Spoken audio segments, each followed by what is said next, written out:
Welcome back, everyone. I hope you're doing well. I got my morning coffee right here. My voice cracked. It's going to be a bad video. Bad day, bad start. Anyway, we have a few things to show you today. And by a few, I mean three. Sort of two, but three altogether. I got some new Bandai Premium. Wait, are these Bandai Premium? No, I don't think so. Maybe. I don't know. Hang on. Let me look. No, they're not. But they're definitely premium priced. I'll say that. Anyway, we have the Kiryu from Godzilla versus Mechagodzilla, or Godzilla against Mechagodzilla. My bad. I'm a fake fan. No, I'm just kidding. But this is the light up Kiryu with the absolute zero chest. Very awesome. And then we have I just realized it's really Mechagodzilla themed here. But from Godzilla versus Mechagodzilla 1974, we have the decoy Godzillas along with Mechagodzilla transformation figure. Awesome packs. Let's get into them. Starting off with the 74 pack. Again, this is a decoy Godzilla, which we'll see here in a minute. It's pretty much just the 74 figure that they released not too long ago with a little added detail. You can already guess what it is, but looking at the box here, very nice box. Looking at like these packaging, it reminds me of being a child watching YouTube. Oh, sorry, there's the coffee. My bad. Excuse me. And I'd watch I don't know if some of you even remember because it's pretty old, but back when Toy Dream Projects, I believe that's what they were called, was a thing, and they were doing what the fuck? Anyway, when they were doing 2-packs, they had a Godzilla versus Titanosaurus 2-pack. I just remember watching videos on it and just being obsessed with the box. You know, it was, I don't know, it just, something about it was so cool to me, and plus the figures were awesome. And I always wanted it. Never got it. I got the figures, but just never that specific 2-pack. Maybe I have to go find it. Maybe it's somewhere on eBay.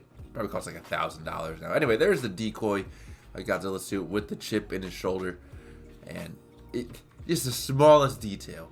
The smallest detail can drive the price of a figure up. Let me tell you, because this one was obviously I have to accommodate for tariff stuff.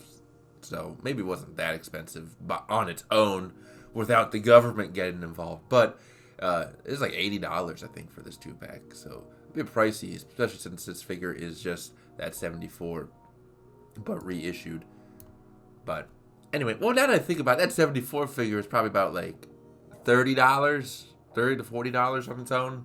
And then this next one that we're going to look at right here is probably around the same price. So it's roughly the same, I guess. Maybe I'm overreacting, or maybe I'm not overreacting. Can't really do math. It's too early right now. Anyway, this is Mechagodzilla. Again, this is the newest 74 figure that they've done. Just different paint scheme, and what they have going on here is a glittery frost translucent bottom. If you remember from the movie when he transforms from the Godzilla suit to his Mechagodzilla form. Starting from the bottom, he sparkles all the way up, and it reveals Mechagodzilla. Or sparkle, I think it starts from the top, goes down. It's been a while since I watched the movie, but it's a very cool transformation, pretty iconic too within the Godzilla movies. And yeah, here it is. Very nice. You saw my phone you could shine right through it. Just very unique figures, and I'm happy to have them. I kind of wanted to decoy Godzilla for a while. I think there was one out there before. I could be wrong on that.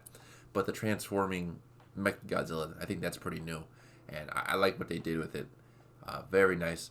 So, again, if you don't know, not necessarily the 74 movie, but the 75, Terror of Mechagodzilla, is one of my favorite Godzilla movies. And the transformation scene is actually played again in the beginning of that film. And just, I don't know. I love it.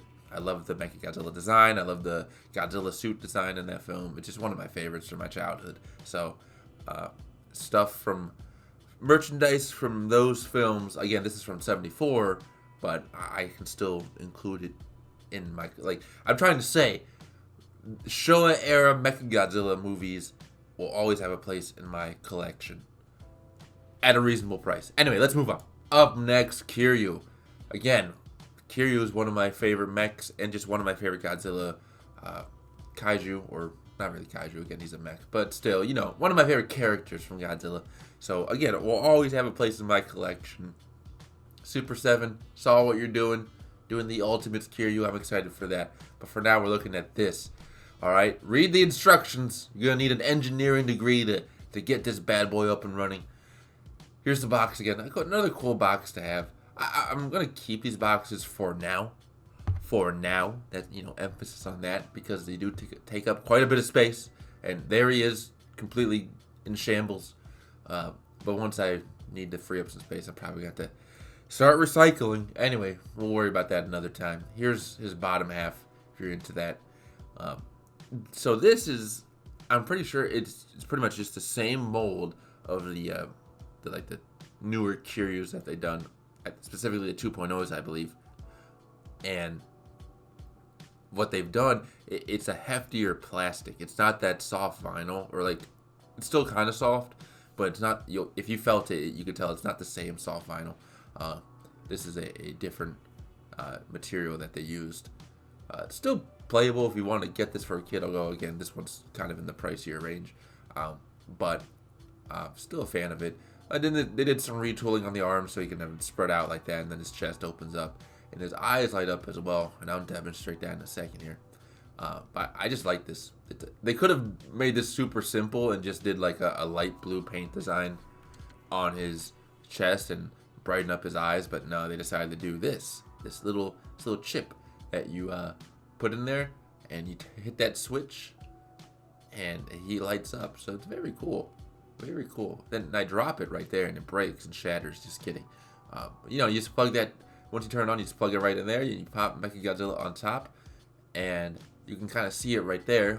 That's it. That's all. He lights up from there. Very simple. Turn the lights off. Very spooky, but the chest, you can see the chest pretty clearly here. It looks very cool. I would definitely say it's brighter in person. The camera doesn't do it justice, especially the eyes. The eyes look very dim here. In person, they're much brighter. So it's a very cool design. Don't know how long the battery will last. I have mine turned off right now. So if you are planning on getting this and you want to have it indefinitely on, I imagine from personal experiences with other light up figures recently, I think the batteries will die pretty quickly if you just left it on. Give it like a day or two, to be honest.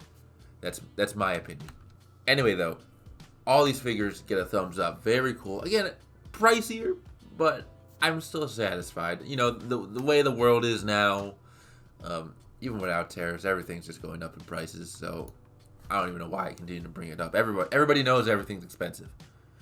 So it is what it is. But we're still having fun here. Just be responsible. Anyway, guys, that's it for today's video. Happy holidays as we near Christmas, or if you don't celebrate it, just whatever holiday you do celebrate. If you don't, just happy times. Anyway, I hope you all enjoyed. I hope you all take care, and I'll see you all next time.